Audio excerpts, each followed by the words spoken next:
Bon début de semaine à tous, madame, monsieur, bonsoir, bienvenue à Sport Club, nouvelle édition de la semaine basketball au menu avec les FAP, les Forces armées et police, qui s'engagent demain pour la Basketball Africa League au Rwanda, plus précisément dans la ville de Kigali. Quelles peuvent être les armes de notre représentant face à des adversaires nettement plus aguerris? La question se pose fortement. Coton Sport de Garoua prend ses marques en quart de finale de la Coupe de la Confédération. Victoire 1-0 sur l'ASC Giraffe du Sénégal au stade Rumdeadja de Garoua. Et en attendant le match retour, faut-il s'attendre à mieux? C'est peut-être l'une des questions également à résoudre dans cette édition de Sport Club.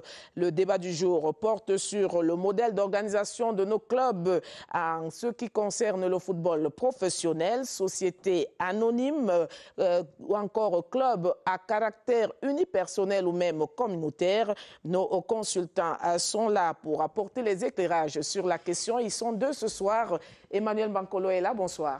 Bonsoir à vous Edith, bonsoir au panel, bonsoir à ceux qui ont pris de leur temps ce soir. Et également là, Sando Lomtiti, bonsoir également. Bonsoir Edith. Merci madame, monsieur d'être là, installez-vous et on déroule le tout dans quelques instants. Le coronavirus est une réalité. C'est un virus redoutable qui tue. Il se diffuse rapidement dans les lieux de grande concentration humaine et à travers les contacts rapprochés. Les rassemblements de plus de 50 personnes sont interdits. Respectons les gestes barrières et toutes les mesures prescrites par le gouvernement.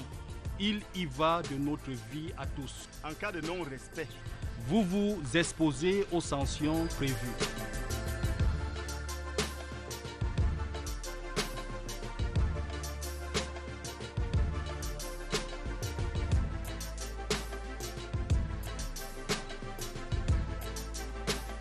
Ceci est un message du gouvernement du Cameroun.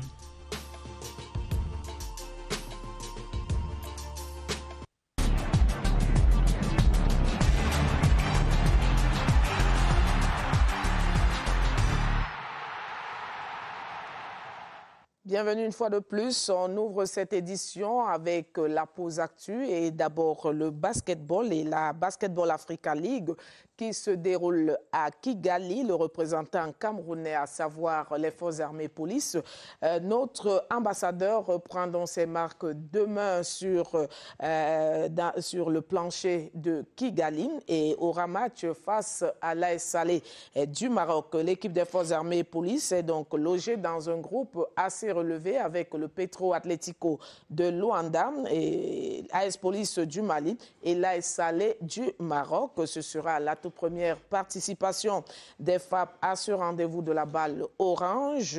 Et alors, on peut déjà commencer à s'interroger sur la capacité de notre représentant à pouvoir apporter quelque chose de bien. Alors, au vu des adversaires des forces armées et police, le club camerounais peut-il créer la surprise au cours de cette compétition? Question à répondre et elle s'adresse très rapidement à Emmanuel Bankolo. Bonsoir encore. Oui, il faut dire simplement que dans ce type de compétition, ça commence par se jouer déjà d'abord au mental et après à la préparation. Et quand on parle de préparation, on a suivi celle des FAP et quels que soient les cas, on peut se dire que c'est une équipe qui a été bien préparée. Côté ministère de la Défense, on a mis les petits plats dans les grands et on a essayé de faire les choses au mieux. Maintenant, pour le peu qu'on soit allé un peu au contact des athlètes, on s'est rendu compte qu'ils y croient et qu'il y a de la foi. Il y a aussi l'appui de la Fédération camerounaise de basketball au FAP, que ce soit sur le plan didactique, sur le plan technique. Il y a eu cet appui. Et moi, ce que j'ai apprécié, c'est quand même cette collaboration-là entre le staff autant administratif que technique des FAP et la Fédération camerounaise de basketball. Donc, c'est des garçons qui sont partis du pays galvanisé et il y a un suivi qui est fait par la Fédération et surtout par le président de la Ligue de la région du centre. Il y a un suivi qui est fait et un apport systématique sur le plan tout au moins psychologique au quotidien à ces garçons-là. On sait aussi quand même que quand on a l'arrivée d'un coach comme Adingono, quelle que soit l'équipe, elle est connue par Adingono. Pour lui, qui est un peu, qui est jusqu'ici sur le plan continental, une espèce de globe-trotter. Il a entraîné, je crois, 3 ou 4 années le Petro. Il sait exactement comment les prendre. Il a fait les fiches par rapport à Salé. C'est une grosse équipe, mais on sait comment les prendre. Et je crois qu'au niveau des FAP, il y a eu des renforts et des renforts qui se sont faits sur un plan systématique, sur un plan technique. On a su exactement dans quel compartiment il fallait chercher un tel ou un tel autre parce qu'on est conscient de son apport. Je crois que le Cameroun devrait être fier de cette équipe et quel que soit l'endroit où chacun de nous se retrouverait demain, il faudrait apporter un souffle. Il faudrait pousser cette équipe-là. Moi, je crois qu'elle peut. C'est pas parce qu'elle a sa première participation, mais quand on a vu quand même un peu le tournoi ici à Yaoundé, on s'est bien rendu compte que les FAP ont donné le meilleur d'eux et se sont mis à niveau. Donc c'est une équipe, pour ma part, qui peut. Il suffit que les athlètes eux-mêmes croient et que nous aussi derrière, nous croyons à cette équipe. Vous y croyez fortement, Sando Lomtiti, c'est également la même sérénité que vous partagez? En fait, il faut dire que ASFAP est un outsider de ce groupe constitué de AS Salé, Petro et AS Police. L'équipe du Cameroun a disputé 2 matchs amicaux. Ils ont remporté un match contre River du Nigeria. Ils ont été battus sur le fil, 80-76 par AS Douane. Et le banc de touche de ASFAP donne des assurances au jour d'aujourd'hui. D'abord sur le plan de la qualité des joueurs, sur le plan technique, c'est-à-dire l'encadrement technique, mais également l'infirmerie est vide, c'est-à-dire il n'y a pas de blessés. Quand vous essayez donc de regarder ces éléments, vous vous rendez compte que l'équipe du Cameroun peut produire, créer la surprise. Et la surprise devrait venir à partir de la première sortie. Et la première sortie, c'est contre AS Salé. Qu'est-ce que AS Salé peut produire? C'est l'équipe du Maroc. À cause de la pandémie, le championnat de basketball ne s'est pas joué au Maroc. Ça, c'est le premier élément avantageux pour les Camerounais. Mais également à cause des tensions au sein de la fédération marocaine de basketball, où il y a des dissensions. À partir de ce moment-là, il faudrait un mental assez costaud, des assurances personnelles.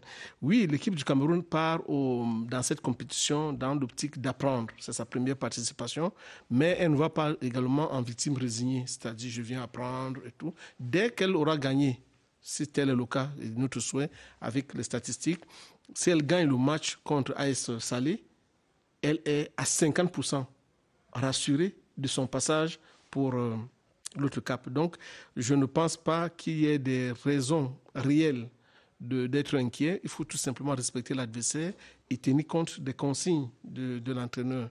Ceux qui ont quand même observé la liste des joueurs de FAP ont dû constater que FAP avait laissé un de ses meilleurs joueurs, un poste 1 qui pouvait être assez décisif pour les rencontres. Le poste 1, c'est le poste de meneur. Est-ce que cela ne donne pas quelques petites frayeurs au moment où l'équipe va affronter une autre équipe, un adversaire qui a nettement plus d'expérience que Oui, je dis, Emmanuel parlait tout à l'heure d'Adingono. Pour un tel entraîneur, prendre le risque de laisser un joueur, ça veut dire qu'il y a des éléments susceptibles de justifier des choix. On dit toujours qu'on aime rappeler l'histoire et tout, mais si vous tenez compte qu'en 90, on a laissé Mbidarantes, tout talentueux qu'il était, c'était pour des problèmes de discipline. Ça peut être, est-ce que le joueur est indiscipliné? Est-ce que le joueur est malade? On prend ces éléments-là. Est-ce que le joueur est apte au moment du choix? On ne vit pas éternellement de l'histoire. Si au moment de partir, le coach se rend compte que le joueur n'est pas capable de lui apporter toute la satisfaction attendue, il est de son droit de le mettre de côté parce qu'il a l'obligation de résultat. Oui, le colonel Jackson président de FAP a dit nous allons apprendre, nous respectons l'adversaire, mais ce même colonel a besoin de guerriers. C'est-à-dire, il a besoin de gens qui sont capables de défendre valablement les couleurs du Cameroun sans bouder. Je ne dis pas que c'est le cas, mais je dis que l'entraîneur qui reste avec son club, avec son équipe, sait pourquoi il a pris tel joueur et pourquoi pas tel autre. Et connaissant la rigueur de l'entraîneur de FAP, au jour d'aujourd'hui, je lui fais totalement confiance parce que depuis qu'on l'a mené autour de cette sélection, de la sélection nationale d'abord, on n'a pas suivi de bruit de bottes, de complaisance et tout. Donc, il a des arguments qui plaident en sa faveur pour laisser un joueur. Ça peut être, je dis bien, l'absence de jus dans les cuisses. Ça peut être le côté mental. On a compris, mais en tout cas, est-ce que l'expérience de Lazare Adingono, comme le disait Emmanuel Bankolo tout à l'heure, peut suffire à gérer tous les problèmes auxquels FAP peut faire face? Si je prends en compte l'équipe de tennis de France, avec pour capitaine Yannick Noah, l'évocation du nom Yannick Noah était à 40% minimum rassurante pour la victoire. Parce qu'il a un discours qui vous rassure. Il a des mots justes. Il a joué à ce niveau. Et il sait ce qu'il peut attendre d'un athlète. Et Adingono, qui est un groupe tuteur, sait ce qu'il peut dire à ce joueur. Oui, vous n'êtes pas attendu. Justement, créer la surprise. Toi, voici comment tu vas te positionner. Voilà. Donc, ce sera un bloc équipe qui va porter le Cameroun le Cameroun à travers FAP à la victoire. Moi, je ne m'accroche pas uniquement sur un joueur, mais je pense au collectif, et le collectif est là. Mais vous savez que Lazare Adingono, que ce soit en sélection nationale du Cameroun, que ce soit au Petro, partout où il est passé, on a dit de lui souvent il a même entraîné l'AS Salé. On a souvent dit de lui qu'il est un mentaliste. C'est-à-dire qu'Adingono préfère avoir des garçons qui sont dopés sur le plan psychologique, des garçons qui sont prêts à aller à la guerre, que d'avoir un garçon qui techniquement est au-dessus, mais fragile au niveau du mental. Parce que pour Adingono, cette compétition-là, c'est une compétition où le Cameroun doit aller donner le ton.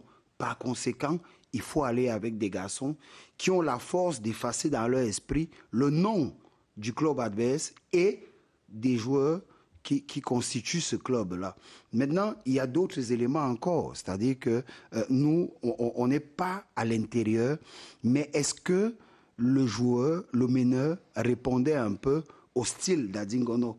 Est-ce qu'il répondait à ce qu'Adingono recherche sur le plan tonique, sur le plan tactique? Parce qu'on peut être fin, fort techniquement, mais est-ce que tactiquement, on peut rentrer dans le programme et dans la vision du coach? S'il ne rentre pas tactiquement dans ce à quoi Adingono pense, ou alors s'il ne rentre pas tactiquement vers l'endroit où Adingono veut mener l'équipe, il ne l'amènera pas. Même si il est le joueur le plus technique de son groupe, il ne l'amènera pas parce qu'Adingono, lui, il a toujours eu besoin des guerriers, il a toujours eu besoin des personnes qui peuvent, sur la tierce, la seconde, comprendre où il va tactiquement. Et c'est pour ça qu'en sélection nationale, des fois, on est surpris de l'absence de certains joueurs dont on estime qu'en ce moment-là, eux, ils faisaient la pluie et le beau temps. On se rappelle quand Lazare Adingono fait le choix d'un Zélieu et il a laissé,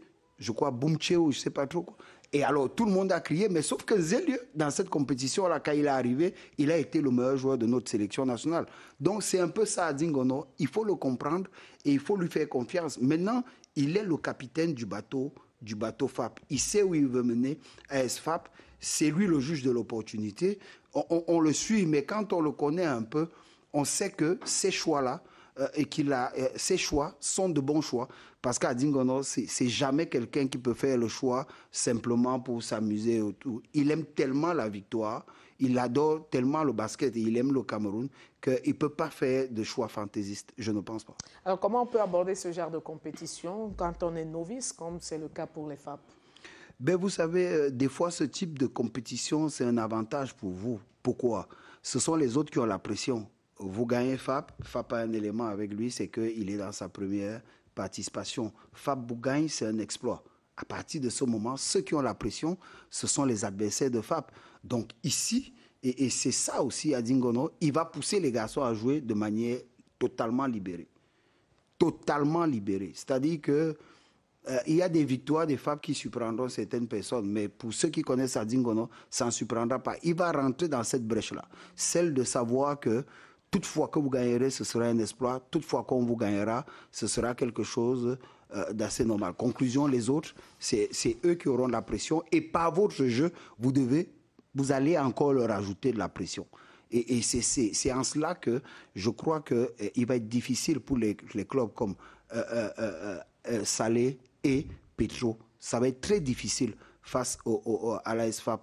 C'est des matchs qui vont être très difficiles, justement parce que pour ces clubs-là, ils estiment qu'eux, ils dominent un peu en termes sur le plan continental. FAP est un gros inconnu et ça va être compliqué pour eux. Le temps de dire qu'on va observer, vous avez le temps de perdre quelques 4 ans et après, vous pouvez perdre le match.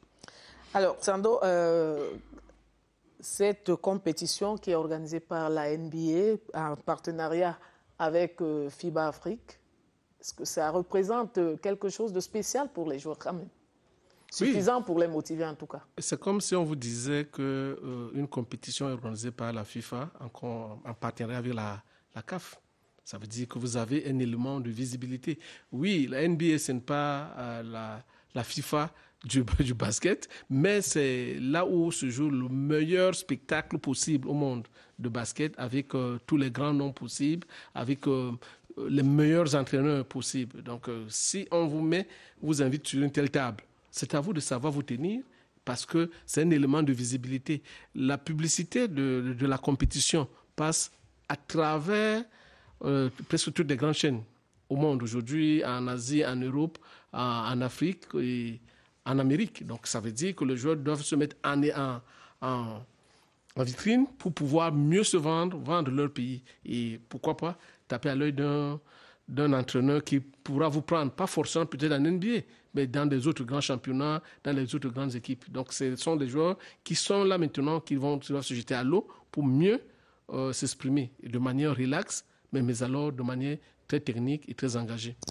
Voilà, les forces armées et police ne sont certainement pas l'équipe la plus attendue, mais tout au moins, elles ont le moyen, et là, les moyens de surprendre plus d'un dans cette compétition. Prenez donc rendez-vous demain pour la rentrée des FAP de Yaoundé dans cette Basketball Africa League à Kigali, au Rwanda. Le premier match des forces armées et police, ce sera donc contre l'AS Salé du Maroc. Une petite pause et on passe à autre chose.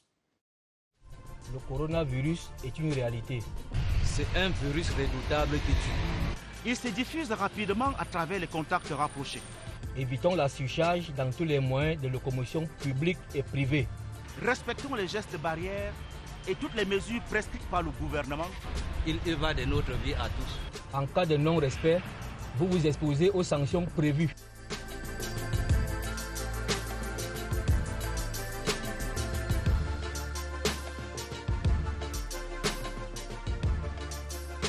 Ceci est un message du gouvernement du Cameroun.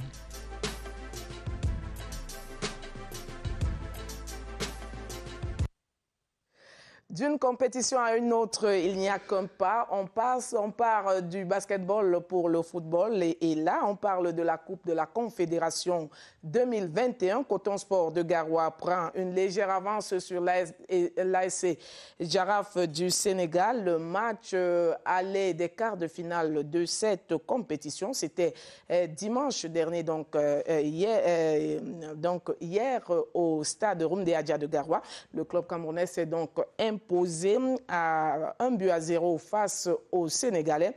Une réalisation de l'avant-centre Lambert Guémé Araïma qui est survenue quasiment à la fin de la confrontation. C'est une victoire à l'arraché pour le club de la région du Nord et représentant camerounais dans cette compétition. Aboubakar Souleymane, l'entraîneur de Coton Sport de Garoua, et les siens ont donc fait un pas pour la qualification. Est-ce qu'on peut dire aujourd'hui, au lendemain de cette confrontation, Sando? Oui, la victoire au match aller est importante, mais retenons aussi qu'en football, on parle de remontada. Donc, il ne faudrait pas que les Camerounais voyagent en se mettant en tête qu'ils ont remporté le premier match et donc ils peuvent dormir sur le laurier. Ils doivent aller au Sénégal en concurrent. Moi, ce qui m'a plu, c'est qu'ils sont restés concentrés du début jusqu'à la fin du match, ce qui n'était plus arrivé à Coton Sport depuis les 3 derniers matchs. C'est-à-dire qu'il y a eu des moments de distraction. Ça, c'est déjà un gain. Coton Sport a mis en exergue les consignes ou bien les récriminations qui ont été faites depuis un temps. Quand vous regardez les matchs qu'ils ont perdus au Maroc, ce n'était vraiment pas ça. Quand vous regardez, quand ils ont perdu la GSK, c'était jusqu'à la dernière minute, on était... Oui, mais même ce match d'hier, on a quand même vu une équipe de Coton Sport qui a fait peur, qui nous a fait peur à un certain moment du match. Oui, la peur était, mais ils sont restés concentrés. Et ça veut dire qu'ils se sont dit, le match se joue au minimum à 90 minutes. Donc, il faut jusqu'à la fin du coup de ce fait final, il faut rester concentré pour pouvoir donner le meilleur de soi-même. Maintenant, on pouvait être inquiet si Coton Sport encaissait à Yaoundé. Malheureux à Garoua, je voudrais dire. Mais de l'autre côté, ça reste ouvert parce que l'équipe sénégalaise aura bien besoin de remporter avec un écart de minimum de 2 buts. 2-0, c'est suffisant pour eux de passer. 2-1, c'est Coton Sport qui passe. Donc, Coton Sport, à la fois, mettra certainement quelqu'un à la pointe pour inquiéter et fermer derrière pour éviter d'encaisser. Emmanuel? Il faut dire déjà qu'au départ, je n'étais pas d'accord dans ce milieu de terrain-là d'avoir Thierry Tchouente en match à Garoua. Parce que quand vous avez vu de la défense jusqu'au secteur du milieu défensif sénégalais, la moyenne de taille, c'était 1m86, 1m87. Conséquemment à cela, il fallait avoir un milieu de terrain avec des personnes qui, elles, devraient agir beaucoup plus dans la mobilité. Sauf qu'avec Thierry Tchouente, vous avez vu, les lignes étaient éparses parce qu'il a toujours tendance à se projeter comme deuxième attaquant. Et dans la récupération, il n'existe pas beaucoup.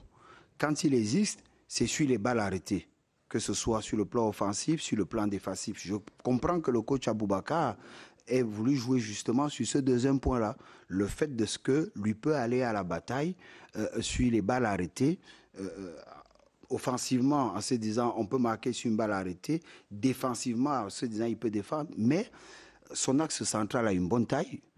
Il a une bonne taille avec son latéral droit. Il a un gardien qui va bien dans les airs. Il y a Chouaïbou qui a une très bonne taille, qui peut revenir. Il y a Araina qui revient lorsqu'il y a corner aux balles arrêtées. Donc, il a des solutions qui lui auraient permis simplement de capitaliser sur le match de Garoua et d'entrée de jeu, de pouvoir avoir Oukine, Richard Ebongue et Sibiri. Parce que le fait d'avoir Thierry Tchouente a fait qu'il y ait un joueur qui tourne en moins. Déjà, Thierry Tchouente, défensivement et même offensivement, n'a pas aidé dans le pressing offensif. Défensivement, il n'a pas été présent à la récupération au milieu, ce qui fait que Sibiri a été obligé de décaler un peu et de venir jouer auprès d'Oukine. Raison pour laquelle Coton Sport n'a pas existé dans son entre de jeu en première mi-temps. Vous avez vu qu'en deuxième mi-temps, avec l'entrée de Richard Ebongue... Mais est-ce qu'on peut comprendre donc par rapport à tout ce que vous évoquez, surtout au niveau de l'entrejeu, que c'est peut-être là que Coton Sport de Garoua devra travailler pour pouvoir se projeter énormément. Pour le match retour. Maintenant, il faut trouver la solution. Or, est-ce que pour le match retour, on peut donc prendre le risque de se mettre dans la configuration proposée pour le match aller? Au retour, justement, on aura besoin des garçons qui vont aller à la bataille. Et quand on a vu quand même le rendu de Thierry Tchouente, on se pose quand même des questions. Maintenant, on aurait eu envie d'avoir le jeune Daman parce que, contrairement à Tombi, lui, il percute un peu plus, il gêne un peu plus avec sa qualité de dribble. Ce qui fait que ça permet simplement aussi à Asana de pouvoir passer en deuxième ligne, puisque eux sont deux produits de l'académie de Sahel de Marois. Donc, ils se connaissent et ils savent comment exploiter le jeu sur le côté, même si on peut penser qu'on a voulu exploiter la qualité défensive de Tombi, mais hier, il n'a pas fait bénéficier à Coton Sport de cette qualité-là. Ce qui fait que vous avez vu bien que le côté droit, on a beaucoup souffert. N'eût été le fait d'avoir un Asana de bonjour, on aurait pu avoir des problèmes. Moi, mon autre inquiétude sur laquelle il faudrait que le staff de Coton travaille, c'est en deuxième mi-temps, comment vous faites pour avoir une équipe à 10 qui, en 17 minutes, se procure 3 occasions nettes de but. Je voulais en venir justement. On aurait pu avoir Coton Sport mené à la 11e minute 2. On aurait pu avoir un Coton Sport mené tout au moins par 2 buts à 0 entre la 10e et la 12e minute. N'eût été la maladresse de son attaquant sénégalais, le Dossa 10. Et vous avez vu ce qui s'est passé. Qu'est-ce que Cheikh Seck a fait? Dès qu'il est passé à 10, il a aligné 2 lignes de 4. Première ligne de 4 médiane, deuxième ligne de 4 défensive, et il s'est assuré que les lignes ne soient pas éparses. Elles étaient très resserrées. Donc, du coup, Coton a eu du mal. Et ce dont on a parlé à la mi-temps, c'était de dire, pour contourner cela, il faut être dans la mobilité et faire comme eux, partir de l'intérieur pour l'extérieur. Parce qu'il y a Araina qui a la qualité pour recevoir le ballon dans la surface. On peut jouer aussi sur la qualité de Thierry Tuente. Donc, à partir de ce moment, ça ne sert à rien de vouloir toujours insister dans la verticale. La seule fois où on est parti de l'intérieur pour l'extérieur, il y a eu but. Donc, on devrait exploiter cela au maximum. Et moi, je continue de dire, pour gêner cette équipe sénégalaise, il faut essentiellement être mobile. Il faut essentiellement être mobile. Si on les fait bouger, si on les pousse à courir derrière le ballon, ils vont lâcher. Et à partir de ce moment, leur milieu ne sera plus compact. Et nous, avec les garçons que nous avons, Sibiri et Bongué et Oukin, ça leur permet simplement de jouer leur jeu, c'est-à-dire que ces petits ballons entre les lignes. On sait que Oukin a cette faculté-là, tout comme Bongué, de casser les lignes avec des passes. Maintenant, Sibiri, on sait qu'il a une certaine qualité de dribble et une percussion, et les trois ont ce que recherchent beaucoup d'équipes. La dernière passe, les trois longs. Donc, moi, je crois qu'il faut revoir. Bon, le coach Aboubakar sait exactement. La preuve, c'est qu'il a gagné son match. Nous, ce qu'on peut faire, c'est simplement d'observer et d'apporter quelques appréciations et même quelques dépréciations. Mais il est le capitaine du bateau Coton.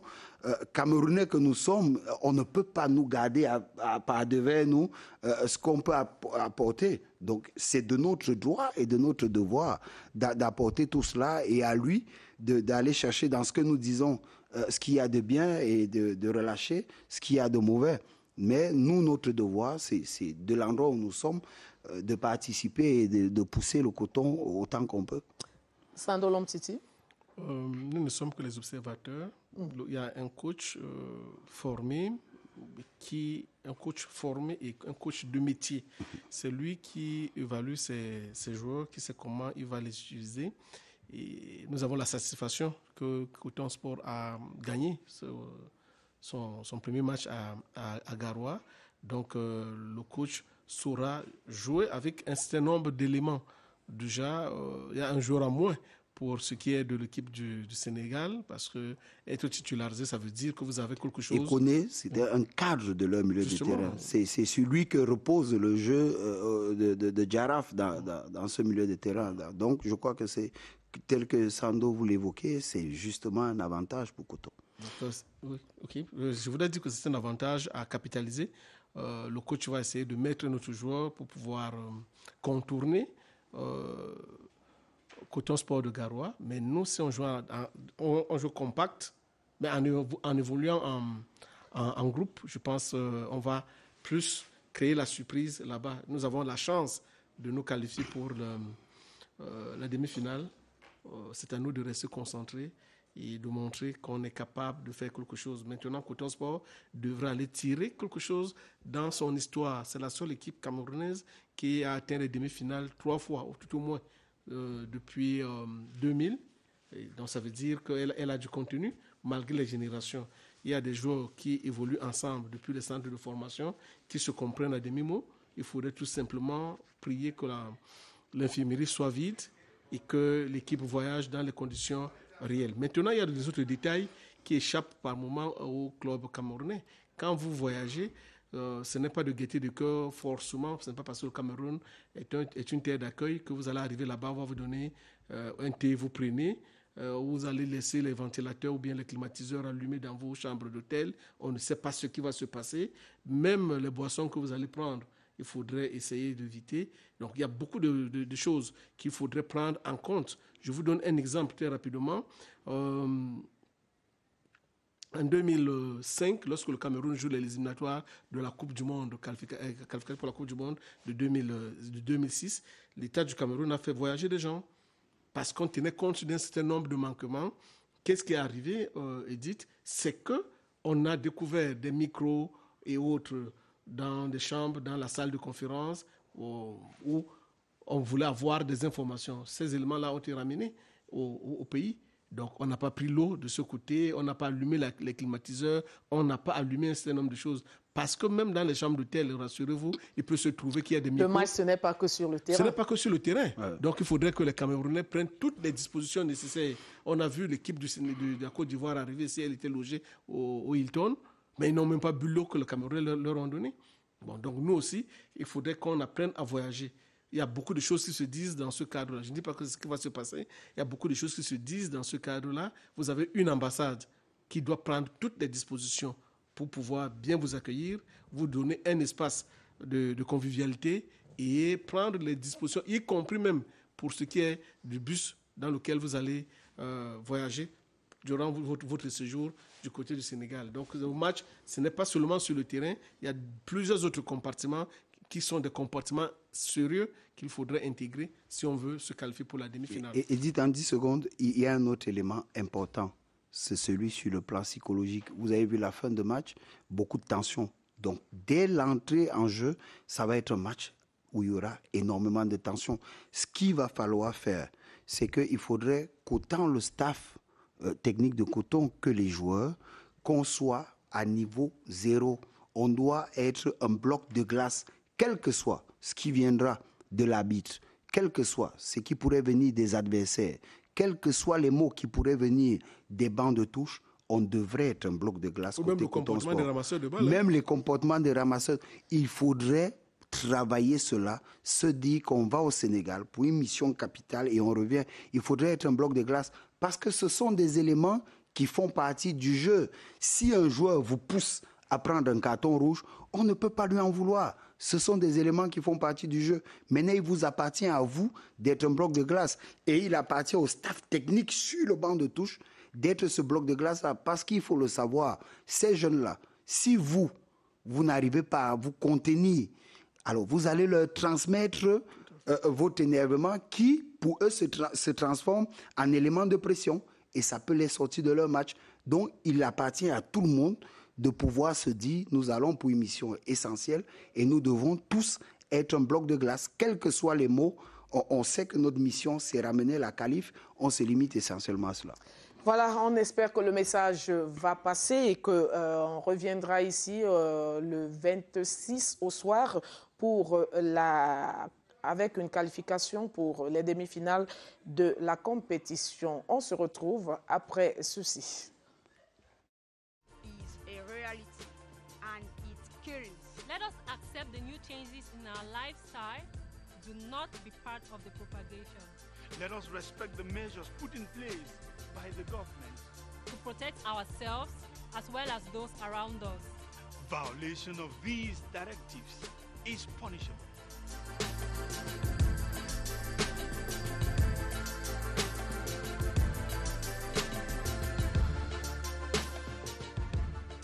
This is a message from the government of Cameroon.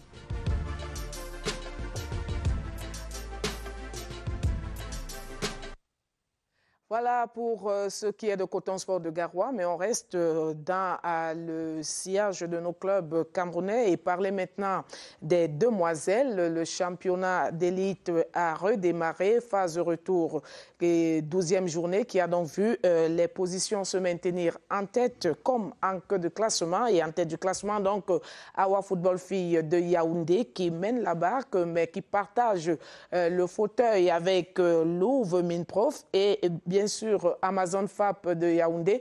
Les 3 formations ont 30 points au marquoir et on s'achemine vers la fin de la compétition et au moment du sprint final, beaucoup de questions. Qui pourra donc l'emporter? Finalement, ce sera une bataille à 3. Qu'est-ce qu'on peut attendre de cette fin de championnat? La question est toute posée, mais à regarder de près, 3 équipes se sont déjà démarquées, on les a citées. Awa Football Fille, Louvre Minprof et Amazon FAP, 30 points chacune. Et ce qui augure une fin de championnat, c'est houleuse ou alors difficile.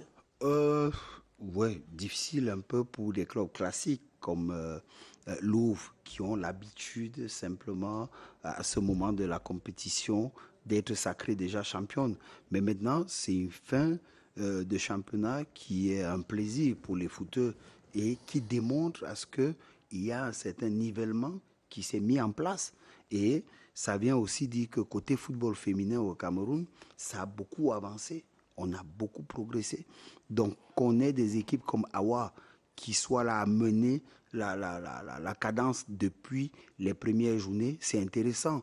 Et on se rend bien compte qu'on a poussé les Louvres et ASFAP à aller chercher au tréfonds d'elles-mêmes pour pouvoir respecter un peu leur rang. Donc, du coup, on sort un peu de ce qui aura toujours été comme des éléments classiques et on rentre véritablement dans la compétition. Donc, aujourd'hui, côté Louvre, je crois qu'on s'interroge chaque jour et ça pousse à l'amélioration. Et le fait qu'il y ait des équipes comme Awa, on avait toujours espéré aussi qu'il y ait une montée en puissance des clés de ça, qu'on ait aussi Social Jumbam qui soit rapproché. Voilà un peu les 5 dont on pensait qu'elles pouvaient se faire partie du top 5. Et malheureusement, Social Jumbam n'est plus dans l'élite. Donc, Social Jumbam qui est redescendu, on a compté sur le fait que Caïman soit remonté. Caïman dont on sait aussi que quand on parle du football féminin, c'est des équipes, ce sont des classiques. Alors, on va se plaire de ce que Awa soit venu simplement s'installer là et faire dire qu'aujourd'hui, les choses ne sont plus comme hier.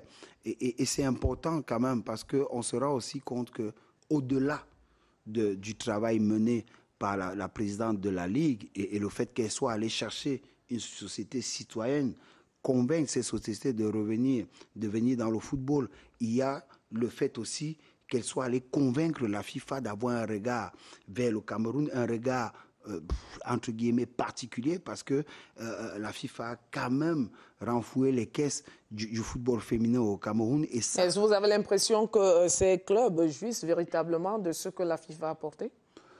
Non, mais je crois que l'espérance qu'on leur a donnée les pousse à travailler au quotidien. Parce qu'il y a une espérance de ce que finalement la fédération pourrait renflouer les caisses de la Ligue de football féminin, même si je ne suis pas d'accord avec le mécanisme, parce que je continue de penser que ces dames, ou encore que cette dame, Mme Céline Eko, ait fait tellement d'efforts qu'on ne devrait pas la garder autant à l'étroit. Vous ne pouvez pas être présidente d'une ligue et que pour utiliser un stylo, vous devez faire une note à la fédération, vous n'avez pas la latitude. C'est l'organisation interne de l'Africa Foot, prenons-le ainsi. Non, mais Sando Lomtiti, alors, voir Awa Football Club en tête de classement, c'est une surprise? Oui et non. Bon, quand on regarde son budget, on peut s'interroger sur un certain nombre de choses, mais quand on regarde le travail qui est abattu depuis des années avec M. Omar, M. Biik, je voudrais dire, et d'autres personnes, ça veut dire qu'ils se sont appuyés sur la durée, c'est-à-dire on va gagner en passant palier après palier. Ça, ce sont des éléments qu'il faut saluer dans cette performance pour Awa. Maintenant, Louvre et ASFAP sont obligés de partager le fauteuil en se disant que nous n'allons pas rester éternellement seuls sur le podium. Non, ça ne devrait pas se jouer uniquement à 2. Il y a Éclair de ça, comme le disait Emmanuel, qui devait être une force en termes d'apport. Malheureusement, Éclair n'est pas loin quand même. Hein? Éclair est 4e avec 25 points. Justement, Éclair pouvait être là pour bousculer l'un des deux, Louvre ou ASFAP, qu'on n'allait pas être surpris. Maintenant, les équipes sont aussi motivées, certainement par la Ligue des champions du football féminin. Chacune voudrait mieux se vendre et mieux se faire connaître, sortir du carcan uniquement camerounais et se projeter à l'international. Les ressources sont là parce que le football camerounais, à travers ses clubs, a irrigué la sélection nationale. Les sélections nationales U16, U20 et la sélection premium.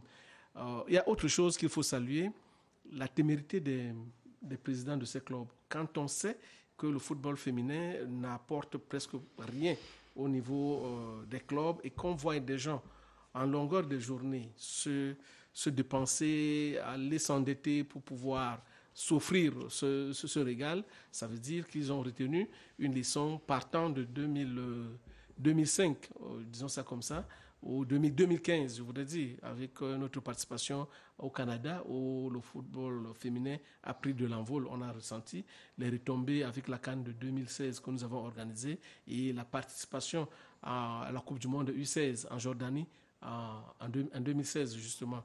Maintenant, il y a un apport qu'on ne peut pas négliger, la symbiose entre la fédération et la Ligue de football féminin. Qu'est-ce qui se passe? Déjà, pas à travers la Ligue, vous avez deux dames qui ont le management du sport dans l'âme. C'est-à-dire la présidente, Mme Céline Eko, qui apporte suffisamment pour cette Ligue, mais à côté d'elle, Mme Pauline Thérèse Manguelet, qui a occupé des fonctions diverses, tant à la Fédération camerounaise de football qu'à la Ligue de football professionnel. Donc, elle a une expertise qu'elle transmet dans ce cadre-là. Donc, il y a un cadre, il y a un groupe de travail qui est à saluer. On prie tout simplement qu'il y ait une certaine redistribution des cartes sur le plan financier. Je suis arrivé dans le cadre du travail à la Ligue de football féminin et j'ai été surpris de me rendre compte que le premier matériel qui a été utilisé, ou bien qui est utilisé à la Ligue, ça sort des poches de sa présidente. Il faudrait quand même qu'on ressente quelque chose. Maintenant, la fédération est en train de retracer le management tant dans le football jeune que le football féminin, accordant quelques temps, quelques mois, peut-être les choses seront régulées. Nous attendons... En tout cas, on attend, mais revenons quand même à ce championnat. Un élément de motivation, c'est-à-dire les salaires de ces athlètes-là. Il faudrait que ces salaires-là leur parviennent en temps réel pour pouvoir... C'est de combien? Ce ne sont pas des salaires élevés. Il faudrait donc que les unes et les autres soient payées à temps pour pouvoir sentir la reconnaissance à la fois de la fédération et de l'autre côté de la Ligue. La fédération et la Ligue ont réussi à faire venir un grand sponsor qui jadis accompagnait l'athlétisme avec l'ascension du Mont Cameroun. De venir aujourd'hui pour pouvoir accompagner le football féminin, c'est un élément qui pourrait attirer les autres sponsors ou partenaires, à condition qu'on soit rassuré de tout ce qui se passe. C'est-à-dire, heureusement qu'il n'y a pas de bruit de bottes jusqu'à ce niveau, mais je voudrais vous dire que les présidents du football féminin sont plus solidaires que chez les messieurs. Le jour où ils vont arrêter, ils vont véritablement arrêter. Évitons d'en arriver là. Oui, revenons donc à ce championnat. 3 équipes se sont démarquées. On les a déjà citées, Awa, Louvre et puis Amazon FAP. Vous pensez que le championnat va se jouer entre les 3 équipes ou alors il y a quand même des équipes à côté qui peuvent apporter ou jouer les arbitres ou décider de qui va gagner le championnat? Maintenant, il y a une équipe qui pourrait jouer les arbitres et qui pourrait même venir s'inscrire. C'est effectivement Éclair de ça. C'est-à-dire qu'imaginez simplement qu'Éclair enchaîne 2 victoires et qu'en haut, il y a une équipe qui prenne 2 points en 2 matchs. Vous aurez Éclair à 31 points et une des 2 équipes à 30 et une des 3 à 32. Donc ça va simplement pousser au fait qu'on rebatte les cartes. Et c'est tout ce que nous souhaitons. Mais ça doit évoquer un élément, celui de la Champions League africaine. Toute équipe va pouvoir y participer. Au-delà de ça, maintenant, je crois que ce classement-là nous donne le ton maintenant par rapport à la Coupe du Cameroun. C'est-à-dire qu'on sait déjà quelles sont les équipes qu'on pourrait retrouver au niveau du dernier carré d'as, quels que soient les cas. Parce que le football féminin, ce n'est pas comme le football masculin. C'est-à-dire que le football féminin, c'est un peu comme le basket féminin, comme le volley féminin. C'est-à-dire que quand une équipe est un cran au-dessus, elle est vraiment un cran au-dessus. Il y a très peu de surprises dans le football féminin. C'est-à-dire qu'il va être difficile que l'équipe de Yagoua vienne à bout de Louvre ou d'Awa ou autre chose. Et même si on prend au Cameroun, dans la partie Grand Sud, il va être difficile que Renaissance féminin ou bien que Edding et tout ça viennent à bout d'une des équipes du top 3 ou du top 4. Parce que effectivement, ces équipes-là, en termes d'expérience, en termes de qualité de joueuses, sont un cran au-dessus. Donc, se transcender chez les filles, ce n'est pas comme chez les garçons. Donc, c'est aussi là l'élément qui nous permet déjà d'entrevoir à quoi pourraient ressembler les quarts de finale ou les demi-finales. Mais Éclair de ça dont vous parlez, a quand même perdu suffisamment de joueuses et de joueuses de qualité. Oui, parce que justement, à la base, le recrutement a été bon et puis Éclair a pu garder ses joueuses. Les Nzana Coleto aujourd'hui qui sont partis et tout. Et côté Éclair, ce qui est bien quand même dans ce management-là, c'est qu'on fait confiance à la jeunesse. On a fait confiance à la jeune Bivina qui aujourd'hui s'est retrouvée en train d'être gardienne à 16 ans de la sélection nationale.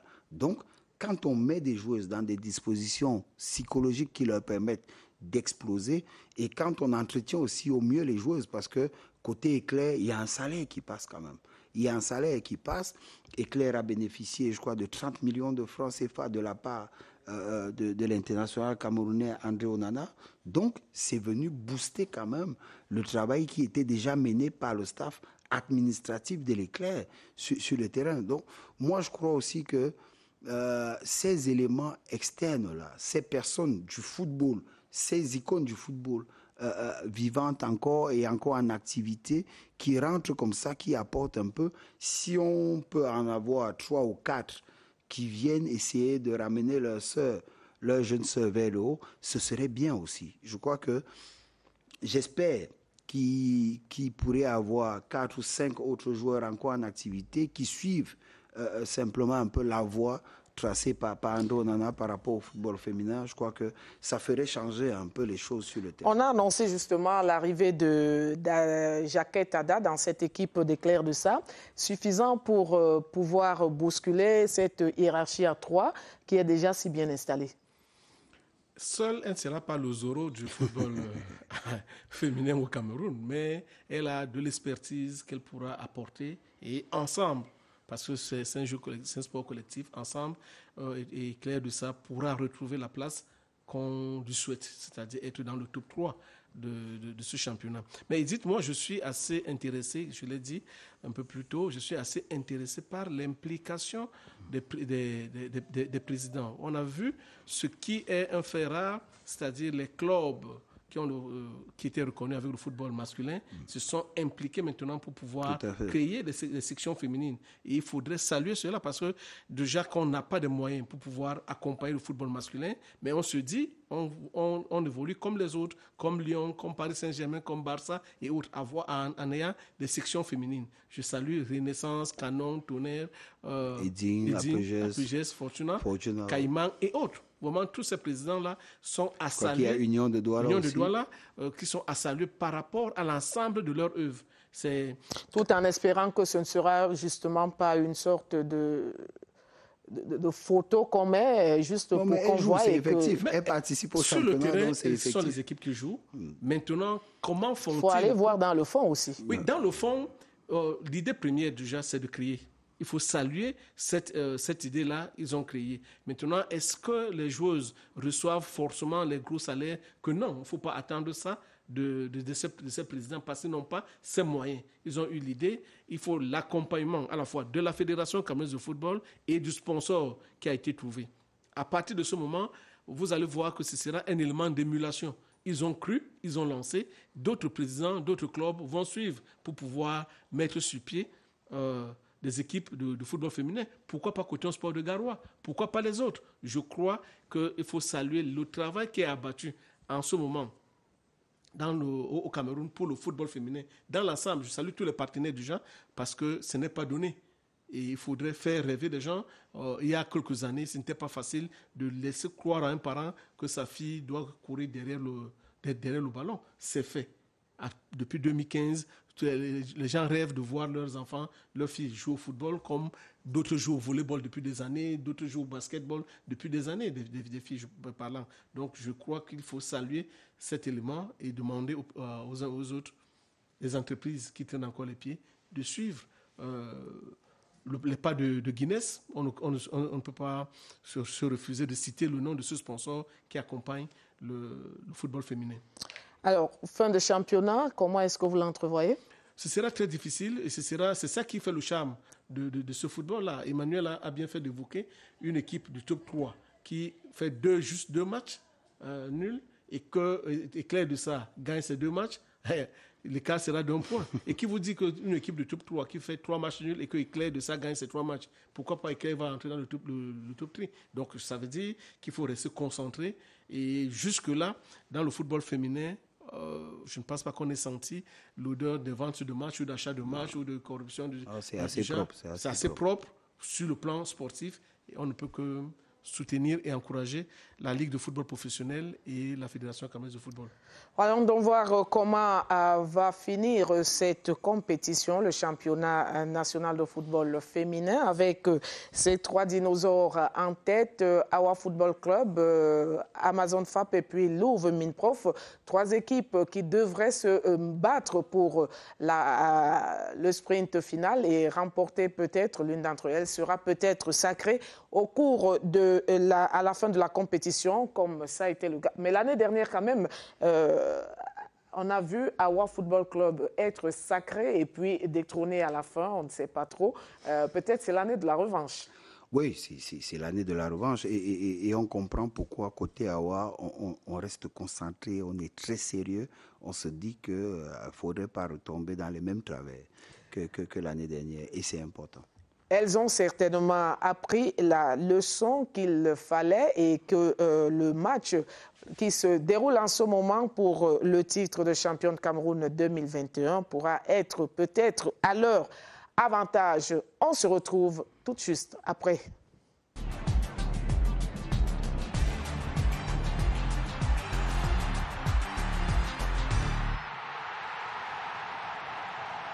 Venons-en à l'une de nos grandes interrogations de cette édition de Sport Club, c'est l'organisation de nos clubs professionnels de football.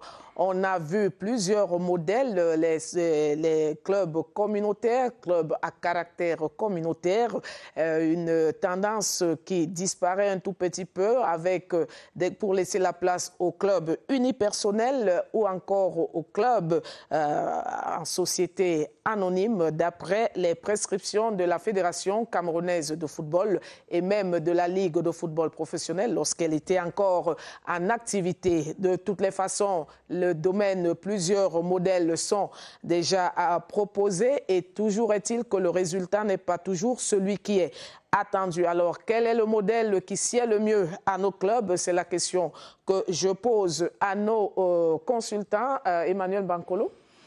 Non, Edith, vous savez, personne ne peut s'offusquer de ce qu'un amoureux du football décide de mettre en place une structure qui va finir par être un club. C'est-à-dire que parce que vous savez, vous passez par un agrément, certains passent par des associations, par des académies et finissent à avoir des clubs. Mais maintenant, il y a un fait, Edith, quelle que soit la nation de football où vous allez, on ne s'amuse pas avec les clubs communautaires. Ce sont ces clubs-là qui tiennent votre football et qui le maintiennent le plus haut et le plus longtemps possible. Prenez l'Angleterre, vous avez vu des clubs comme Everton et autres là. S'il arrive à Everton de descendre, c'est un deuil.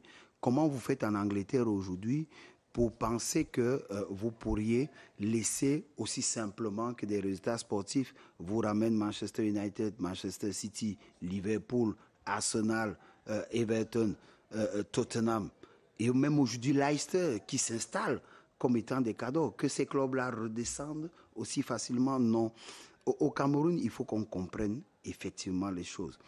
on a décrété le professionnalisme. On aurait pu mettre en place des mécanismes et un process qui nous amène au professionnalisme. Donc on aurait pu parler de la professionnalisation de notre football.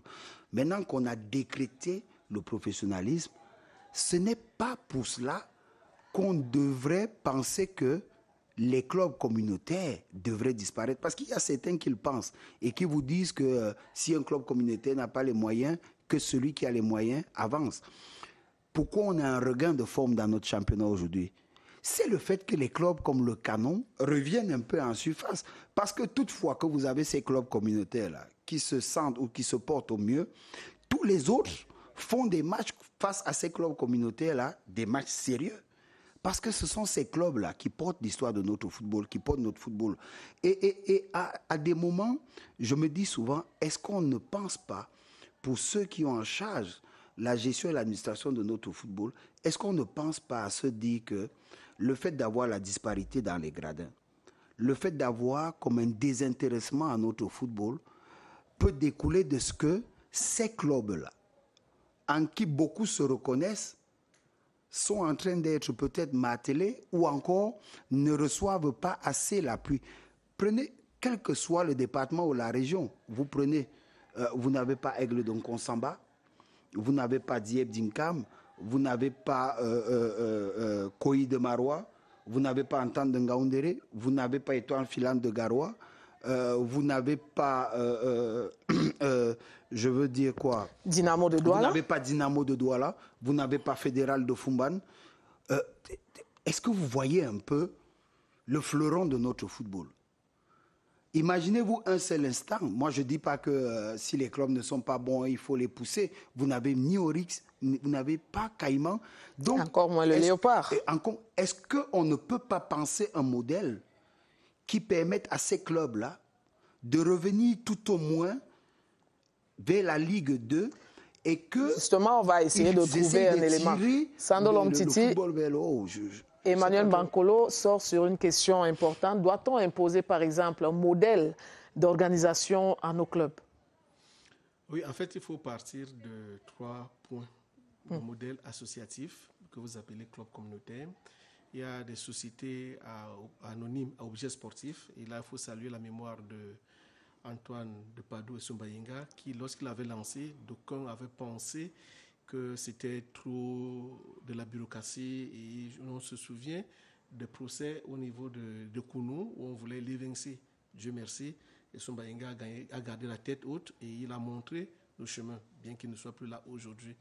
Nous saluons sa mémoire et son apport pour le football camerounais. Maintenant, il y a des clubs qui sont dits unipersonnels, c'est-à-dire un compatriote, une personne peut se lever avec les moyens qu'il a, qui commence par une simple association, il a son agrément, il passe encore en club qui participe au championnat d'élite parce que les résultats sportifs le lui permettent. Il y a de l'autre côté, je pourrais citer le 4e point, c'est-à-dire les entreprises qui ont commencé par l'aspect corporatif et pour pouvoir aboutir au championnat.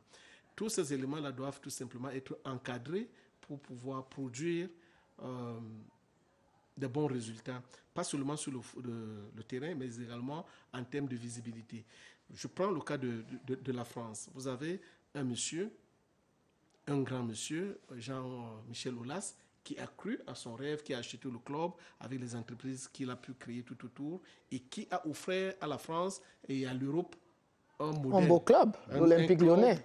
De grande visibilité. On est parti du modèle unipersonnel. Donc, si on a des moyens, si on a le génie, les moyens intellectuels pour pouvoir créer quelque chose, je ne trouve pas en ça une mauvaise affaire. Maintenant, il y a l'apport étranger, c'est-à-dire il ne faut pas qu'on reste là cantonné parce qu'on est Camerounais, on a un club dit communautaire et qu'on se dise qu'on ne peut pas porter. C'est-à-dire vous pouvez solliciter l'apport des richissimes étrangers qui viennent, qui prennent 40%. Là, on laisse la part des sociaux. Et vous me voyez partir du côté du Barça. C'est-à-dire, il y a les sociaux qui ont une part dans la gestion de l'équipe. Mais si vous avez des moyens Là, maintenant, nous partons à côté, toujours en Espagne, avec le Real. C'est-à-dire, un monsieur a créé son affaire et il a introduit, ça a porté des fruits. Et maintenant, vous avez des sponsors qui viennent s'agglutiner tout autour.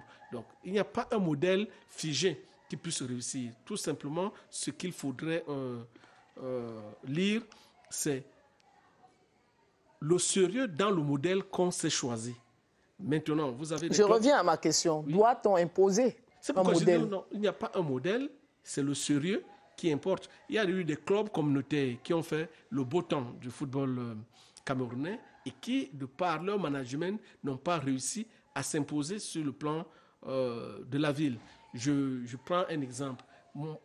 Aucun club communautaire, je dis bien aucun, n'a pu s'acheter 1 mètre carré de terrain pour construire un siège ou un terrain d'entraînement. Aucun.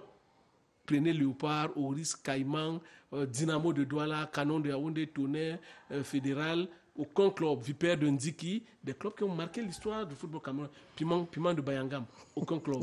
Donc ça veut dire qu'il ne suffit pas de dire qu'on est club communautaire pour pouvoir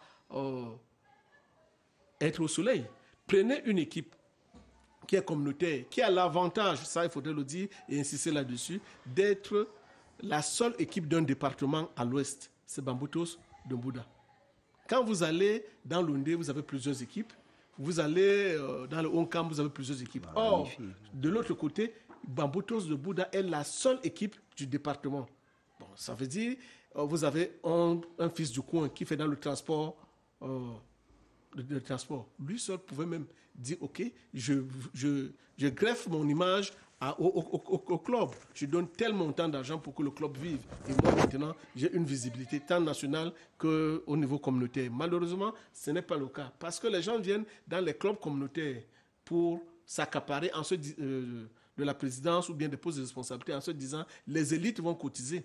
Au jour d'aujourd'hui, Emmanuel saluait l'existence d'une visibilité, d'une traçabilité et d'une lisibilité dans la gestion de Canon de Yaoundé. Mais il n'y a pas très longtemps, il n'y a pas très longtemps que les gens ont créé des choses et tout. C'est même arrivé au niveau de la Fédération camerounaise de football. Oh là là, quel génie que les gens soient restés à la Fédération pour créer, qu'on appelle ça, le club des sages. On appelle ça, le comité des sages. Le comité des sages pour une fédération. On dirait une chefferie du village. Mais non, il faut penser à quelque chose de grand pour pouvoir dire, nous sommes là, voilà le modèle. Si c'est le modèle communautaire... Est-ce qu'on peut dire que le canon de Yaoundé est un modèle aujourd'hui? Le canon s'inscrit progressivement. Est-ce parce que c'est la formation de son nouveau président qui est magistrat et qui a balayé tout autour de lui tout ce qui était léger et qui se présentait comme des censures autour du club? Parce que dès que l'argent entrait, les gens se préparaient déjà à se faire payer ou alors que le chèque soit déposé dans les comptes personnels des individus. Ça s'est passé. Il est venu, il a apporté des sponsors. L'argent ne sort pas que de sa poche. Et Dieu seul sait combien de litres soutenant Canon de Yaoundé ont injecté de l'argent à travers leurs entreprises, à travers des apports personnels. Mais cet argent-là n'avait aucune lisibilité, aucune traçabilité. C'était la pension retraite pour certaines personnes. Au jour d'aujourd'hui, ce n'est plus le cas. On vous dit Canon de Yaoundé. Bon, ça ne devait pas être un exploit de dire que Canon a voyagé par avion. Mais les souffrances de route et de train sont terminées. Ou terminées pour Canon de Yaoundé. Parce qu'il y a un nouveau type de management qui n'enlève pas en ce club-là son statut de club communautaire. Vous avez Union de Douala, où on rencontre au groupe, c'est-à-dire au groupe de sages qui sont là, on dit voilà le cap, voilà où vous devez aller. Et si vous fonctionnez dans cet esprit-là, pourquoi les résultats ne devaient pas suivre? Les résultats peut-être dans Union de Douala ne suivent pas aujourd'hui, mais quand vous regardez la qualité du jeu, le traitement des joueurs, vous êtes surpris de ce qui arrive à cette équipe. Donc, vous avez une équipe communautaire qui est devenue une équipe unipersonnelle du fait de l'absence des accompagnateurs. Dragon de Yaoundé, qui est une équipe communautaire qui est supportée par l'unique commun max, avec ses épaules qui semblent être frêles aujourd'hui pour continuer à être seul financier de l'équipe. Vous avez Dynamo de Douala. Ma préoccupation, c'est ce que la FECAFOOT a voulu faire des clubs, c'est-à-dire les obliger à se muer en société anonyme. Non, mais la FECAFOOT n'a pas oublié le côté communautaire. C'est-à-dire, on vous dit, vous mutez totalement ou alors vous avez un pan côté communautaire et côté société anonyme à objet sportif. Donc la FECAFOOT a montré la voie. Maintenant, elle a été peut-être laxiste en se disant, bon, comme les gens ne veulent pas suivre, je vais laisser. Et s'il faut frapper sur les doigts de la FECAFOOT, ça veut dire qu'il faudrait en même temps frapper sur les doigts du ministère des Sports et de l'Éducation physique qui, en son temps, avait donné de l'argent à certains clubs pour muter à société anonyme à objet sportif. Malheureusement, cela ne s'est pas passé. Est-ce parce que le tissu économique du Cameroun ne le permet pas? Est-ce parce qu'il y a l'absence d'ambition de la part de certaines personnes? Le débat est ouvert, mais je pense que chacun devrait respecter son modèle. Emmanuel a parlé des académies. Vous avez APGES, vous avez AS Fortuna qui ont commencé en académie et qui sont devenus des clubs. Maintenant, ils placent les joueurs à l'image d'Arsenal qui a pendant un temps irriguer les autres clubs en Europe en vendant des joueurs. Donc je dis, le modèle, il y a plusieurs types de modèles, mais il faudrait que lorsqu'on choisit un modèle, qu'on le respecte et qu'on se dise, on a des produits à vendre, on a de la société à animer. Nous sommes dans un contexte tout à fait particulier et au regard de celui-ci, quel est le modèle d'après vous qui pourrait être le mieux pour nos équipes? Non, quel que soit le cas aujourd'hui, vous n'allez jamais aller obliger les autres à ce que Tonnerre devienne un club uni, TKC devienne un club uni personnel. Ce n'est même pas possible. C'est-à-dire que soyez le plus grand milliardaire au monde, arrivez en Vogada et proposez 500 milliards et que le Tonnerre vous revienne, ça ne passera pas. La même chose avec le Canon, avec l'Union, avec le Racing de Bafoussam, avec l'Aigle de Tchang, avec Fédéral de Fumban, c'est-à-dire qu'avec le Diep d'Inkam et autres, c'est des éléments, oui, c'est des éléments, la Colombe, c'est des éléments qui ne passeront pas. Ce que moi je pense, c'est que pour ceux qui gèrent notre football, il est question d'en faire une très grosse réflexion et de proposer un modèle administratif. Quitte à ce que les autres ajoutent un peu du leur, mais de proposer déjà un modèle administratif. Et sur le plan sportif, de leur apporter un certain encadrement. Parce que je crois que c'est les deux éléments dont souffrent énormément nos clubs communautaires. Le modèle administratif et l'encadrement sportif.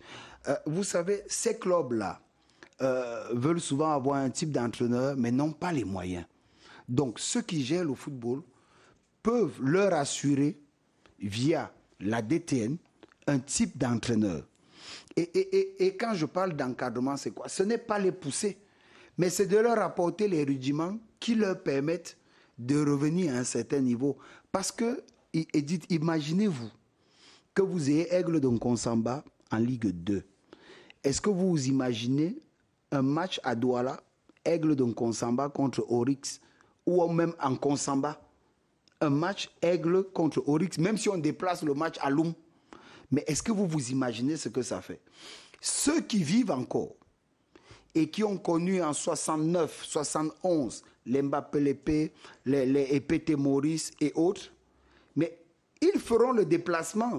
Ils n'auront pas besoin que vous leur donniez les noms de ceux d'aujourd'hui, mais ils feront le déplacement et en marchant, ce qui leur reviendra à l'esprit, ce seront les matchs d'Oryx et autres de 68 et 69. C'est les commentaires qu'ils auront en allant au stade. Et seulement ce type de match vous font le plein. Seulement le fait des deux. Donc il faut qu'on comprenne à suffisance qu'il y a un travail de fond à mener. Il y a un travail de fond, il y a un travail qui est important à mener. C'est très important. Moi, je ne m'érige pas contre l'initiative privée. Mais je dis qu'il y a un travail par rapport à notre football. C'est très important. Est-ce qu'on peut à partir de là dire que la FECAFOOT a commis peut-être une erreur en demandant à ces clubs de se muer en société anonyme? Non, je ne pense pas. Parce que ça a été plus une orientation politique que sportive. D'accord? À partir de ce moment, que ce soit au niveau de la Ligue de football professionnel ou au niveau de la fédération, il y avait comme l'obligation simplement de prendre la main. Mais maintenant, je crois qu'il est important de marquer un temps d'arrêt et d'avoir une réflexion profonde par rapport à cela. Parce que avoir des clubs comme le Diamant qui sortent du pipe, avoir des clubs comme Oryx qui peinent, Fédéral de Fumban qui peine, l'équipe d'Obala qui n'existe plus, Tarzan d'Obala qui n'existe plus, Diep d'Inkam qui est en toute disparité, Aigle de Nkonsamba, dont on ne sait même plus quand est-ce qu'elle s'entraîne, cette équipe-là, c'est que c'est une partie de notre football en chacune de ces équipes-là qui s'en va. Aujourd'hui, qui sont les supporters des Dignes? Mais ce sont des supporters qui hier étaient déçus du Canon, mais qui aujourd'hui sont repartis dans le Canon. C'est une partie des supporters déçus du Tonnerre. C'est les mêmes qui sont supporters d'Apogès, de Fortuna. Donc, il faut comprendre qu'on a un travail important à mener et à nous de voir quels sont les jalons, quels sont les rudiments que nous devons pouvoir utiliser pour que ces équipes-là reviennent quand même à un certain niveau. Le retour de ces équipes nous ramène le maximum de spectateurs et le retour de ces équipes nous ramène le spectacle parce que les confrontations reprennent un tout autre élan. C'est très important. Alors, Sando, vous êtes d'accord avec Emmanuel qui soutient que l'orientation, que ça a été une orientation politique et sportive que d'imposer à ces clubs de se muer en société anonyme? Non, je pense que la Fédération camerounaise de football, en son temps, a voulu mettre un terme au combat, puisque les gens se livraient et c'était le début des canons Wama, Tonnerre Wama, Dynamo Wem, Dragon Wem et tout ça. Bon, chacun s'appropriait l'équipe et c'est devenu désagréable. Bon, mais maintenant, dans cette politique, il faut regarder ce qui a réussi ailleurs. C'est-à-dire, vous êtes en Angleterre. Qui sont les actionnaires de Manchester United? Qui sont les actionnaires de Manchester City? Qui sont les actionnaires de Liverpool? Ou qui sont les actionnaires des autres équipes? Vous venez dans une équipe qui représente tout un empire comme Monaco. Qui sont les actionnaires de Monaco? Qui sont les actionnaires de Marseille, entre autres? Donc ça veut dire qu'autant on peut rester où on encourage les gens à soutenir les équipes communautaires. Emmanuel a parlé de l'âme. Oui, les équipes se supportent en famille. C'est pour ça qu'à l'époque, les gens partaient en famille pour aller supporter Canon de Yaoundé contre Dragon de Yaoundé ou Canon de Yaoundé contre Tonnerre, Dragon contre Tonnerre, ainsi de suite. Parce que c'est la famille qui supportait. Et lorsqu'un élément sortait du jeu de la famille pour pouvoir aller dans le club adverse, c'était de la trahison. Vous vous souvenez, Emmanuel, du cas de Abena Richard, qui est parti pour le Tonnerre. En pleine finale, il s'est cassé, il n'a plus joué. Parce que pour l'autre côté, c'était considéré comme de la trahison. Donc je dis oui pour les clubs communautaires.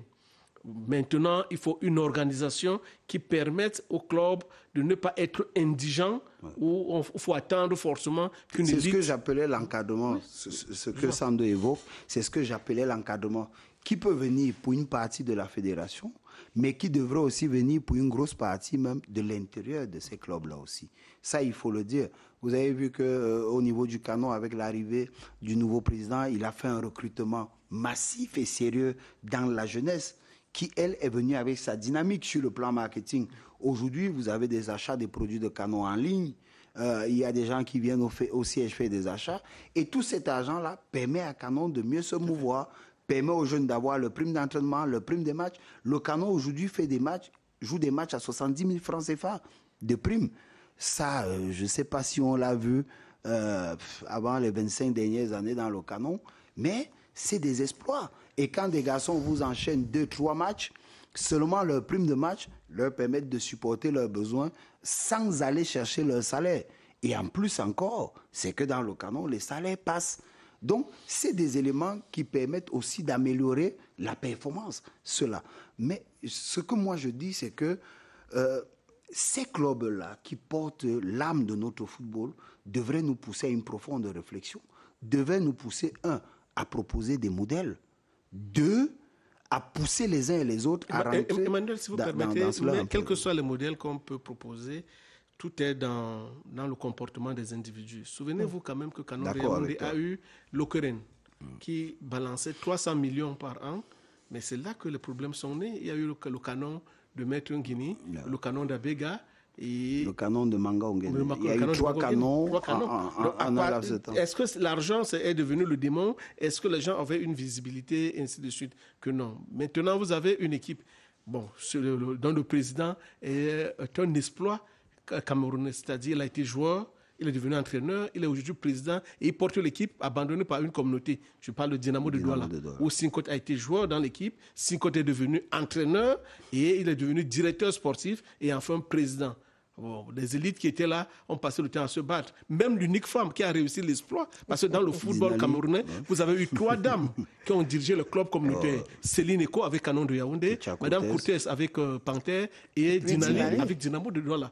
Donc ces femmes-là ont fini par fuir. Dinali a reçu des colibets que vous ne pouvez pas imaginer. Les gens disaient Dynamo au peuple. Nous autres qui sommes de cette communauté, nous n'avons pas apporté de l'argent.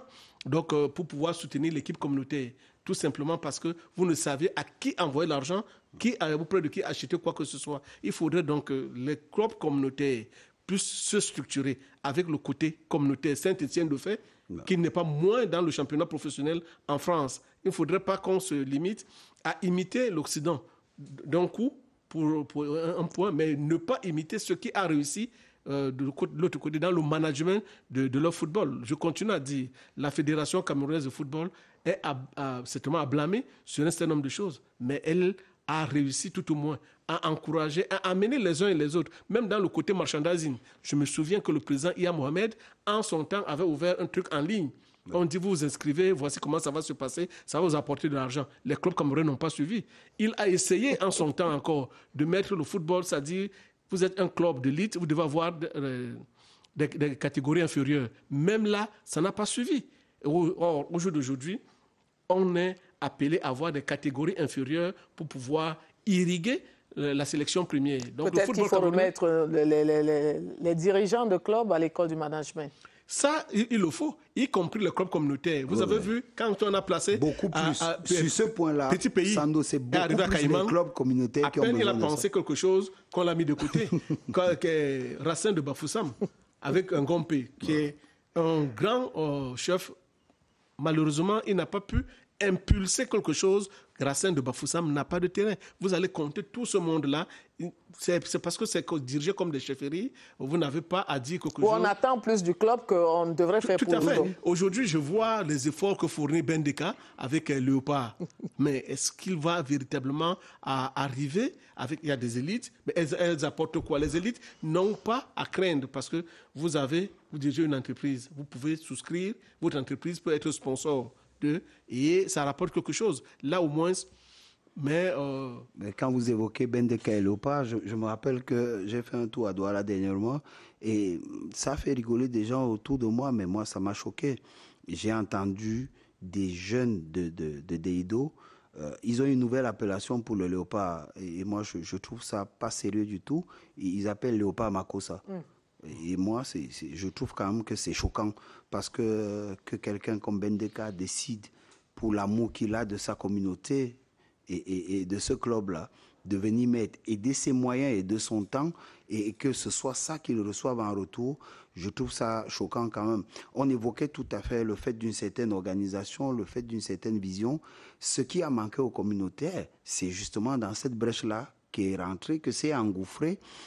Ceux même qui étaient membres des conseils d'administration dans ces clubs communautaires, mais du fait de l'opacité dans la gestion des clubs, ils se sont dit, OK, quitte à faire, on met en place nos structures, on essaye de mieux les administrer, et après, il y a les résultats. Quand vous prenez Apeges, vous prenez Fortuna, pour ne citer que ces 2 clubs-là. Mais c'est des transfuges. Des conseils d'administration du Canon. Vous prenez même Edding. Bon, Célestin, part de Canon donc, pour aller créer Cosmos. Il y a donc le fait de la mauvaise administration, et eux, ils ont simplement corrigé. Qui sont ceux qui bénéficient beaucoup plus aujourd'hui de retour en termes de placement de joueurs? Ce n'est pas les clubs communautaires, c'est les clubs à caractère unipersonnel. Parce qu'eux, ils ont essayé d'améliorer ou encore de rectifier ce qui se fait en termes d'opacité dans les clubs communautaires. Aujourd'hui, prenez un club communautaire et dites qu'il y a un joueur dont le transfert avait été opéré il y a 2 ans et qu'il faudrait aller à la fédération pour toucher, il y a 13 millions ou 30 millions, mais les couteaux vont sortir. Or, tout ça, je pense que c'est le fait de quoi? Le fait du manque d'éducation sur le plan administratif, la gestion administrative. À des moments, il y a 10 ans, je me suis dit... Mais Emmanuel, est-ce que ce n'est pas un problème de langue parce que les mêmes problèmes ne se posent pas véritablement au niveau de PW de Bamenda ou de Young Sport Academy ou des autres. Ouais, on se sent concerné. On se sent concerné. Tous, vous avez vu le bus de PW ouais. de Bamenda qui a pris feu et toutes les élites des anciens immédiatement après, les élites se sont organisées du sud-ouest et du nord-ouest parce que chacune des élites s'est reconnue directement derrière. Est-ce que Eboun, qui est président Passy, n'a pas véritablement rassuré parce que vous voyez l'apport de la diaspora qui est là parce que du seul fait que le président qui est là rassure. Moi, il y a deux équipes. Vous prenez Renaissance de Ngoumou, qui était presque une équipe unipersonnelle, qui est devenue une équipe communautaire, aujourd'hui gérée comme une entreprise sérieuse, une entreprise privée par Alex Ouna. Il a compris qu'en manager, je dois me débarrasser des feuilles mortes ou des branches mortes qui ne peuvent rien m'apporter. Il y a l'autre équipe que vous appelez Union de Douala, c'est la seule équipe communautaire qui n'est jamais descendue. Parce qu'il y a des gens qui sont dans le comité des sages, qui veillent à ce que la discipline rêvée soit maintenue. Espérons que ce sera maintenu jusqu'à la fin. Mais il y a un regard où la rigueur dans Union de Douala n'est pas la même dans Dynamo de Douala.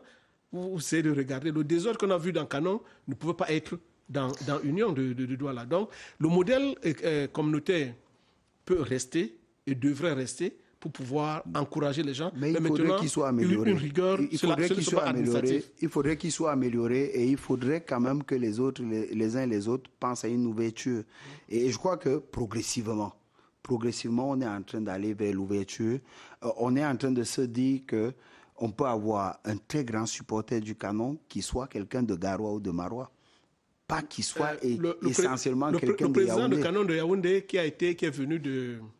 qui est en Douala, comment on appelle, le père de Eyoum, a été président de Canon de Yaoundé. C'est lui qui a mis la base des résultats qu'on a commencé à avoir en 71 jusqu'à... Oui, mais donc, avant lui, il y avait même un autre qui est décédé il y a quelques temps, père à son âme, c'est M. Pokossine Doumbé, qui a été président du Canon, 57, 58.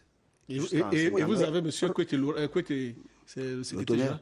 Kouete, Jean Kouete, qui est accroché dans un inconditionnel. Donc, appartenir, soutenir un club, ce n'est pas parce qu'on est de la communauté forcément qu'on devrait le soutenir. Donc, vous avez quelque chose. Il y a des gens qui sont nés ici à Yaoundé, qui ont grandi à Yaoundé, dont leur ADN est ici. Ils sont des enfants d'un Vorada, d'un Kol Dongo, je ne sais pas de quelle autre équipe, et ou bien de la brique, qui supportent Tonnerre. Vous arrivez à la brique, vous vous demandez, est-ce que ce n'est pas un Vorada qu'on a déplacé? Donc, c'est un problème de feeling et d'attachement à la ville, au club, parce que notre frère a joué. On a été marqué par un joueur, on a été marqué par l'histoire du club. Il n'y a donc pas de modèle idoine à appliquer à nos clubs Non, chaque club devrait respecter son modèle. Vous avez un modèle, la société anonyme à objet sportif.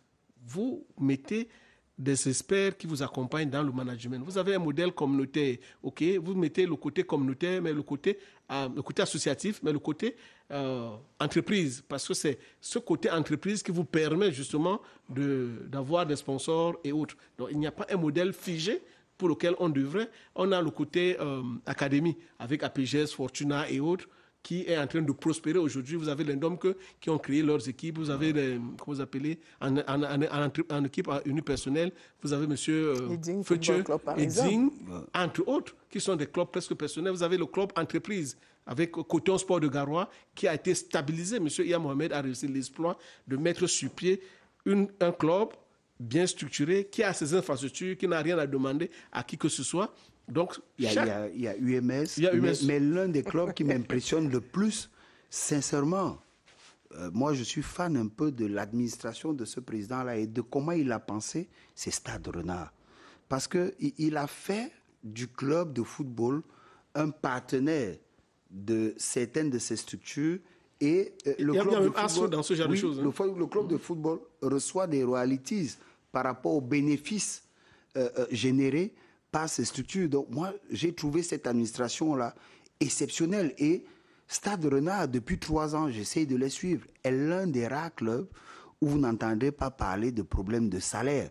ou encore de primes d'entraînement de Peut-être match. parce qu'il n'y a pas eu de gros transferts là-bas pour l'instant et les gens n'ont pas véritablement accès aux revenus du club. On n'en parle pas beaucoup, mais je crois que c'est un club dont le modèle aujourd'hui est intéressant. Et regardez même, quand vous voyez la gestion de ces différents bancs de touche, la gestion de ces entraîneurs, c'est l'un des rares clubs qui garde les entraîneurs une saison, 2 saisons, contrairement à certains qui vous font 13 entraîneurs la saison. Donc je crois qu'il faut apprécier, et certains devraient regarder de ce côté. Vous parlez de transfuge tout à l'heure. Il y a M. Pierre Batama qui est parti de Dynamo pour aller créer Avion et une équipe qui est en Ligue 1. Madame Mangele qui supporte sur ses frêles épaules. Donc, il n'y a pas un modèle figé et dit, il faut tout simplement que le modèle que les uns et les autres ont choisi, qu'ils puissent le respecter et que sur le plan administratif, qu'on reste totalement sérieux. Les équipes ne devraient pas être des vaches à lait pour des individus. C'est un projet sportif qu'il faudrait soutenir et accompagner. Voilà donc qui est dit et c'est avec cela que nous mettons un terme à cette édition de Sport Club. Madame, Monsieur, merci d'avoir été avec nous. Au nom de toute l'équipe de production, on vous souhaite une agréable soirée sur les antennes de CRTV Sport and Entertainment en vous donnant rendez-vous dans 48 heures pour une autre édition de Sport Club. On parlera cette fois-ci des relations hommes-femmes dans le sport. Voilà, on se retrouve dans 48 heures. Bonsoir à tous.